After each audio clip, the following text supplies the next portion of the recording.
வணக்கம். தேசம் சிறப்பு செய்திகளுக்காக நான் உங்கள் ரேவதி குணால. முஸ்லிம் அல்லாதோர் வழிபாட்டு தலங்கள் அரசாங்க பதிவேட்டில் இடம்பெற நடவடிக்கை. மாநில அரசு சிறப்பு குழுவை அமைக்க ஒப்புதல். ஜத்தோ சிவனேசன் தகவல். முஸ்லிம் அல்லாதோர் வழிபாட்டு தலங்கள் முறைப்படி கட்டப்பட்டிருந்தாலும் எதிர்காலத்தில் சட்ட சிக்கலை எதிர்கொள்ளாமல் இருக்க அவைகள் அரசாங்க பதிவேட்டில் இடம் பதிவினை செய்ய வேண்டும் என மாநில ஆட்சிக்குழு உறுப்பினர் டத்து சிவனேசன் வலியுறுத்தினார்.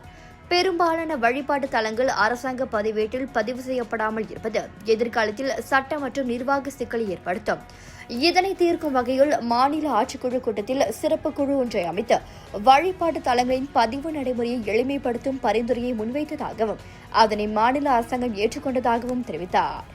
இதன் மூலம் பதிவு செய்யப்படாத முஸ்லிம் அல்லாத இந்து, கிறிஸ்துவ மற்றும் சீன சமூகங்களின் வழிகாட்டு தலங்களின் பிரச்சினைக்கு விரைவான தீர்வு காணப்படும் என சுங்கைசிப்பூட்டில் உள்ள எங்கோர் கரையில் எழுந்தரையுள்ள அன்னை நாகமுத்து மாரியம்மன் ஆலய கும்பாபிஷேக விழாவில் கலந்து கொண்ட பின்னர் செய்தி விவகாரங்களிடம் இவர் அதனை தெரிவித்தார்.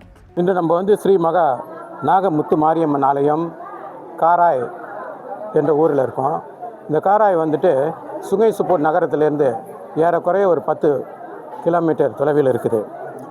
இங்கே புகழ் பெற்றது என்னன்னா, ஒன்று இந்துக்களுக்கு இந்த ஸ்ரீ மகா நாகமுத்து மாரியம்மன் ஆலயம் ஒரே ஒரு ஆலயம். இரண்டாவது அந்த விக்டோரியா பிரிட்ஜ், விக்டோரியா பாலம் என்று வெள்ளக்காரன் காலத்தில் கட்டின அந்த பாலம் இங்கே ஒரு 300 மீட்டர் தொலைவில் தான் இருக்குது. அந்த பாலம் வரலாற்று பூர்வமான பாலம். இது 2 தான் இந்த காராய் நகரத்தை காட்டுவது மக்களுக்கு. இந்த ஆலயத்தின் தலைவர் திரு கந்தசாமி. இந்த ஆலயம் ஏறக்குறைய 80களில் உருவாக்கப்பட்டிருக்கு. மரத்தடி அம்மன் ஆலயமாக உருவாக்கப்பட்டிருக்கு.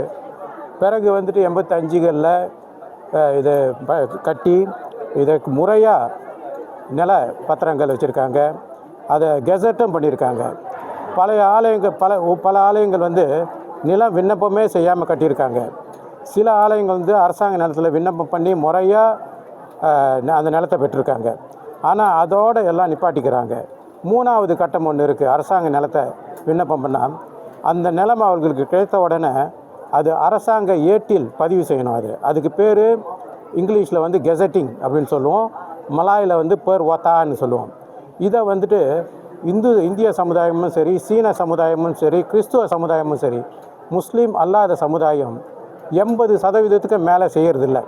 சுங்கைசிப்பூர் நகரிலிருந்து சுமார் 10 கிலோமீட்டர் தொலைவில் அமைந்துள்ள வரலாற்று சிறப்புமிக்க இடமான எங்கோர் கரையில் உள்ள அன்னை முத்துமாரியம்மன் ஆலய கும்பாபிஷேகம் சிறப்பாக நடைபெற்றது. இதில் திரளான பக்தர்கள் கலந்து கொண்டனர். இந்த ஆலயம் சுமார் 80 ஆண்டு காலமாக இருந்து வந்ததாகவும் இந்த ஆலயத்தை சிறப்பான முறையில் வழிநடத்தி வரும் அதன் ஆலய நிர்வாகத்திற்கு பாராட்டுகளை தெரிவித்துக் கொண்ட அவர், இந்த ஆலய கும்பாபிஷேகத்திற்கு மாநில அரசு மொத்தம் 50,000 ரிங்கிட் வழங்கியதோடு வீடமைப்பு ஊராட்சி அமைச்சிடம் இருந்து 86,000 ரிங்கிட் நிதி வழங்கப்பட்டுள்ளதாகவும் தெரிவித்தார். முன்னதாக பேசிய ஆலய தலைவர் கந்தசாமி, இந்த ஆலய கும்பாபிஷேகத்திற்கு மாநில அரசும் மத்திய அரசும் வழங்கியதையும் நிதி வழங்கியதையும் கும்பாபிஷேகம் காண வழிவகுத்ததே என்றார் அவர். மாநில மாயிகா தலைவர் தான் ஸ்ரீ ராமசாமி மற்றும் பலரும் உதவிகள் வழங்கிய அனைவருக்கும் அவர் நன்றி தெரிவித்துக் கொண்டார். இந்த வேளையில் டத்தோ சிவனேசன் அவர்களுக்கும் அப்புறம் தான் ஸ்ரீ ராமசாமி அவர்களுக்கும் என்னுடைய நன்றியை தெரிவிச்சுக்கிறேன். அவங்க 2 பேரும் சிறப்பு வருகையால் கூப்பிட்ட பிறகு இந்த கோவிலுக்கு வந்தாங்க. அதனால் அவங்களுக்கு இந்த வேளையில் நன்றி சொல்லிக்கிறேன். இத்துடன் இன்றைய செய்திகள் நிறைவடைகின்றன. மேலும் பல ஆன்மீக செய்திகளை தெரிந்து கொள்ள தேசம் டிவி மலேசியா யூடியூப், டிக்டாக் மற்றும் இதர சமூக வலைத்தளங்களை பின்தொடருங்கள். உங்களிடமிருந்து விடைபெறுவது நான் உங்கள் ரேவதி குணாலன். மக்களோடு தேசம், தேசத்தோடு மக்கள். நன்றி, வணக்கம்.